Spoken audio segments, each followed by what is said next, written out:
There was a time when the name John D. Rockefeller could make men tremble. Not because he wielded a sword or led an army, but because he controlled something far more powerful, money itself. From nothing, born into poverty, chaos, and a family fractured by a con artist father, Rockefeller clawed his way to the very top of the world. He built an empire out of oil, crushing competitors with cunning deals, secret alliances, and tactics so ruthless that newspapers called him the most pitiless monopolist the nation had ever seen. Every step of his life was a lesson in ambition without limits, greed without guilt, and power without mercy. This is the story of a man who didn't just chase wealth, he hunted it, conquered it, and made it untouchable. And what he built would forever change the world, for better or for worse. There was a time when the mere mention of the name John D. Rockefeller carried a kind of quiet threat. Not the loud menace of violence, but the colder, more unsettling fear of inevitability. Entire industries bent around him. Fortunes collapsed when he turned his attention in their direction. Presidents built their careers promising to stop him. Newspapers described him as a monster hiding behind ledgers and contracts, a man who never raised his voice yet somehow crushed everything that stood in his way. He was not just the world's first billionaire. He was the proof that money, when paired with patience and precision, could rival governments in power. Standard Oil did not become dominant by accident, and it certainly did not become dominant by being kind. It swallowed competitors, starved rivals, bent railroads to its will, and treated the American economy like a chessboard where every piece existed to be sacrificed. To many, Rockefeller represented the absolute worst excesses of capitalism, a system so ruthless that it allowed one man to control the lifeblood of modern civilization. And yet, this same man would later give away more money than almost anyone in history, funding medical breakthroughs, universities, and entire public health systems that saved millions of lives. His story sits uncomfortably between inspiration and horror, because it forces a question most people would rather avoid. How much cruelty is acceptable if the outcome is progress? To understand how a man like Rockefeller came to exist, you have to start far from oil fields, railroads, and boardrooms. You have to go back to poverty, instability, and a childhood shaped by contradiction. John D. Rockefeller was born in 1839 into a family with no financial security and no clear future. They were peasant farmers with little cash, living in a small town where survival depended on endurance more than opportunity. From the outside, there was nothing remarkable about the Rockefellers. But inside the household was a tension that would quietly shape John's worldview for the rest of his life.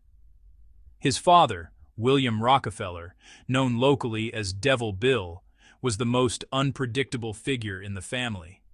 He was charismatic, theatrical, and deeply unreliable.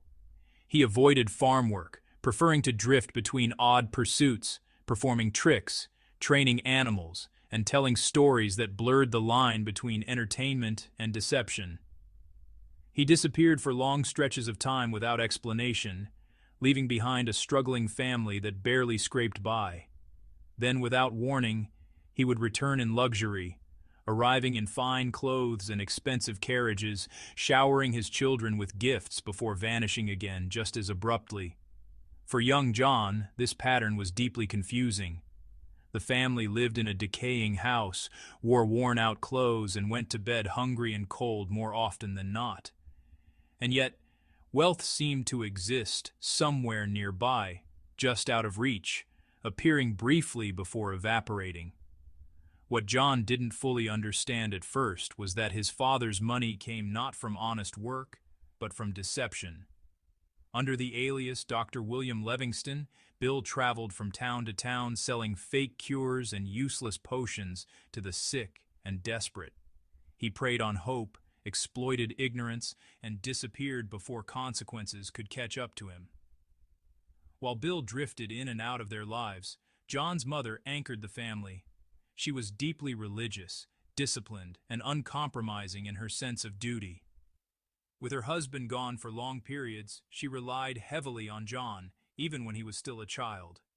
Together they worked the farm, and through those long, exhausting days, she instilled in him a belief that work was not optional, that responsibility was not negotiable, and that discipline was a form of moral virtue. John learned early that stability did not come from charm or risk, but from control. By the time he was not yet 10 years old, John was balancing schoolwork with back-breaking labor, doing the kind of work that forces a child to grow up quickly. But instead of resenting it, he embraced it. He took pride in contributing, in being useful, in reducing chaos wherever he could. And that instinct soon extended beyond farm work. John began looking for ways to make money on his own, not through luck or deception, but through systems he could repeat and control. When he discovered a wild turkey's nest in the woods, he didn't see food. He saw inventory. He raised the hatchlings, sold some for profit, kept the rest to reproduce, and repeated the cycle. Even as a boy, he understood compounding. Those small profits mattered. They stabilized the household in ways his father never did. For the first time, John experienced the quiet power of predictable income. It was not glamorous, but it was dependable. And dependability to him felt like safety. That fragile sense of stability shattered when his father was accused of sexually assaulting a young woman. Though the accusation was never proven, the damage was irreversible. The family's reputation collapsed overnight. They were forced to leave town in disgrace, uprooted once again by a man who refused to take responsibility for the destruction he caused.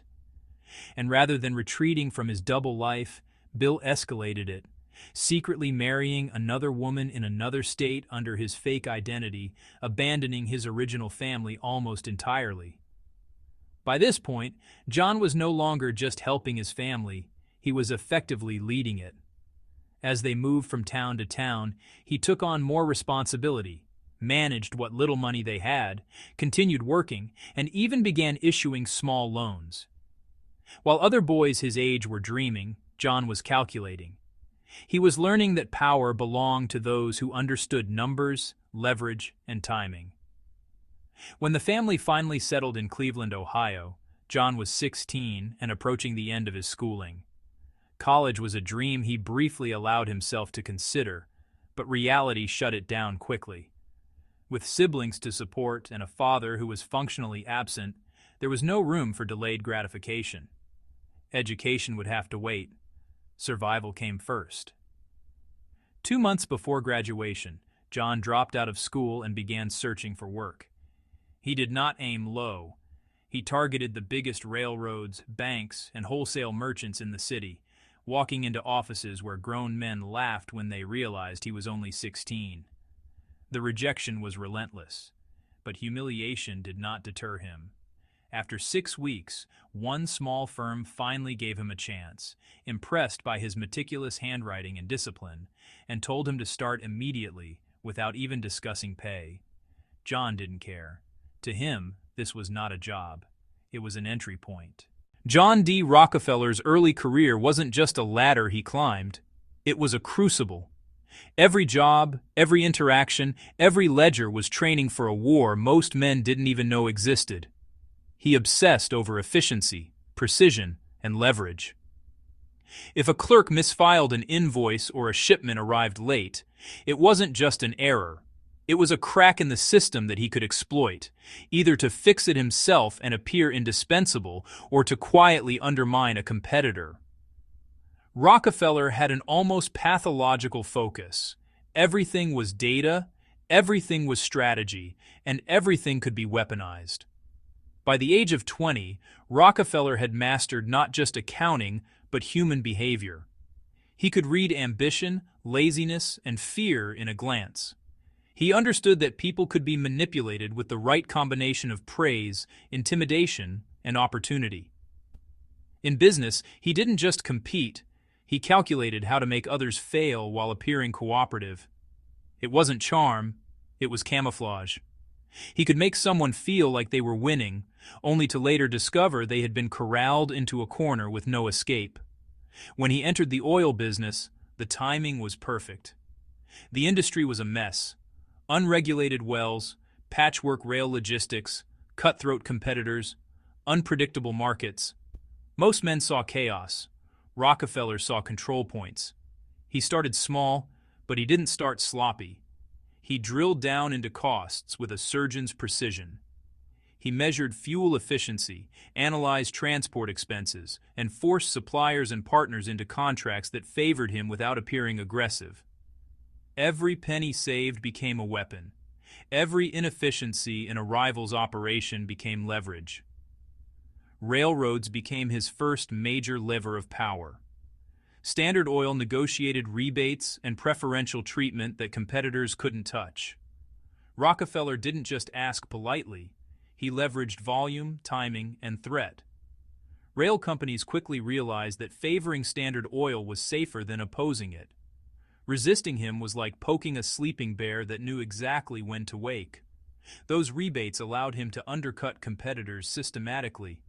A smaller refinery could sell oil at a certain price, but Rockefeller could sell lower and still profit, and the smaller player couldn't survive the margin squeeze. His approach to competitors was a lesson in strategic patience. Some he assimilated, offering buyouts that seemed generous but stripped them of independence. Some he crushed, letting them overextend financially while he quietly tightened the noose. Publicly, he presented himself as reasonable, devout, and humble. Privately, he was a predator who never lost sight of the end game, monopoly by any method necessary. Deals were chess moves, calculated years in advance, and failures were studied ruthlessly for lessons. Within Standard Oil, Rockefeller imposed the same meticulous order. Refineries operated like precision instruments. Waste was eliminated. Labor was scrutinized. Costs were driven down to the bone. He treated management like an extension of himself. Loyal managers were rewarded. Anyone slow or unreliable was replaced quietly, their absence barely noted until it was too late. Morale was less important than efficiency. In his mind, people were resources to be optimized, not cherished. By the mid-1870s, Standard Oil's network was no longer a company. It was a system of domination. Rockefeller didn't just control oil. He controlled the distribution channels, the transport, the market prices, and the supply of information. Competitors either joined the Standard Oil Trust, folded under financial pressure, or disappeared entirely. His reputation for being unassailable was deliberate. He cultivated a perception that made enemies hesitate, doubt, and often surrender without a fight. But the real power wasn't in oil or railroads. It was in Rockefeller's understanding of psychology, leverage, and timing. He knew that fear and uncertainty could be as potent as money. He could wait decades for rivals to make mistakes, quietly accumulate capital and influence, then strike with precision. Every negotiation, every strategic partnership, every acquisition was a piece of a larger puzzle that would eventually make Standard Oil synonymous with oil itself. What set him apart wasn't just ambition, it was obsessive, calculated paranoia. The boy from a fractured, chaotic household carried a deep-seated fear of instability. Every move he made, every deal, every ruthless decision was influenced by this fear. Money wasn't just wealth, it was security, power, and immortality. Rockefeller didn't just want to dominate the market. He wanted to eradicate the possibility of vulnerability. Standard Oil was not merely a company, it was a fortress, built with economic precision and psychological cunning, one that would withstand public opinion, legal scrutiny, and even moral outrage. In this period, Rockefeller's brilliance was terrifying because it was quiet, relentless, and invisible. He didn't need to shout or display his power. He moved like a shadow, and by the time the world realized he had changed the rules, there was no reversing it. Every competitor who resisted him had already lost, even if they didn't know it yet. He was patient, calculating, and unflinchingly focused, a man who transformed opportunity into inevitability. The life of John D. Rockefeller, from his humble beginnings to becoming one of the richest men in history. Born in 1839 to a chaotic and sometimes absent father, Rockefeller was forced to take on responsibility from a young age. He learned discipline, hard work, and financial ingenuity early, running small businesses and managing his family's finances while still a child. At 16, he started his first job as a bookkeeper, marking the beginning of his lifelong mantra, "I am bound to be rich." By 18, Rockefeller co-founded a produce business with Maurice Clark, where he learned the fundamentals of commerce, negotiation, and credit. The American Civil War gave his business a massive boost, and he used the profits to invest in a small oil refinery run by Samuel Andrews. Recognizing the potential of kerosene and the booming oil industry, Rockefeller bought out his partner and rebranded the business as Standard Oil. He strategically focused on refining oil rather than drilling, navigating volatile markets, and manipulating prices to bankrupt competitors. Through secret deals with railroads, rebates, and insider information, he effectively crushed rivals while maintaining a veneer of legality. Rockefeller's empire expanded via horizontal integration, buying out competing refineries, and later through vertical integration, controlling the entire oil supply chain, from drilling and refining to transportation and distribution. His methods earned him both immense wealth and growing public resentment. By the 1880s and 1890s, Rockefeller diversified his holdings, investing in iron, railroads, and other industries with the help of his son and financial advisor Frederick Gates. He strategically negotiated with Andrew Carnegie to control iron supply without entering steel production, a move that eventually contributed to the formation of U.S. Steel under J.P. Morgan. Despite his retirement, Rockefeller remained wealthy, but Standard Oil's ruthless business practices drew public ire and the scrutiny of President Theodore Roosevelt, fueled by investigative journalism from Ida Tarbell. Legal battles culminated in 1911 when Standard Oil was found guilty of monopolization and forced to dissolve into 34 separate companies, a move that ironically multiplied Rockefeller's wealth even further. In his later years, Rockefeller dedicated himself to philanthropy, giving away billions of dollars to education, science, and public health, viewing his wealth as a tool for societal benefit. His life story is a mix of brilliance, ruthlessness, and the moral complexity of unchecked ambition.